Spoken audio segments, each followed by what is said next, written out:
Recently 90s కెఫ్ అనేది ఈరోజు open చేయడం అయినది. ఇక్కడ వచ్చేసి అంబియన్స్ అనేది చాలా బాగుంటుంది. అందరూ ఫ్యామిలీ నుంచి కానీ మామూలు యూత్ అనేది అందరూ రాగలరు. వచ్చి ఒకసారి విజిట్ చేయండి.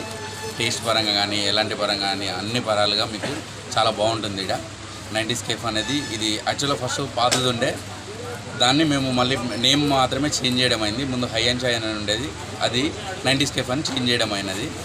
సో ఫ్యామిలీ తరపున నుంచి ఫ్రెండ్స్ ఎవరున్నా ఎక్కడి నుంచైనా అందరు వచ్చి ఒకసారి విజిట్ చేయాలని కోరుకుంటున్నాను. Thank you. స్పెషల్ ఏమైనా ఉంటుందో? స్పెషల్ ఉంటుంది ఇక్కడ మీకు వచ్చేసి. ఇక్కడ మాస్టర్ చెఫ్ నుంచి మాకు 1000 రైస్ ట్రిపుల్ రైస్ అనేది మన హైదరాబాద్ మొత్తంలో ఎక్కడ ఉండదు. మీకు 1000 రైస్ ట్రిపుల్ రైస్ అనేది ఎలాంటి రెస్టారెంట్ అయినా చూసుకోండి, మీరు 5 స్టార్ రెస్టారెంట్ చూసుకున్నా ఎక్కడ ఉండదు, ఇక్కడ మాత్రమే ఉంటుంది. సో అది ఒకటి అనేది మనకు స్పెషల్ ఉంటుంది అండి. ఫుడ్ పరంగా నార్మల్ మిల్క్ షేక్స్ అనేది, లస్సీ అనేది, చాయ్ అనేది చాలా వేరే అన్నట్టు. అంటే మాది కొత్త ఫ్రాంచైజ్, ఫస్ట్ ఓపెనింగ్ అన్నట్టు.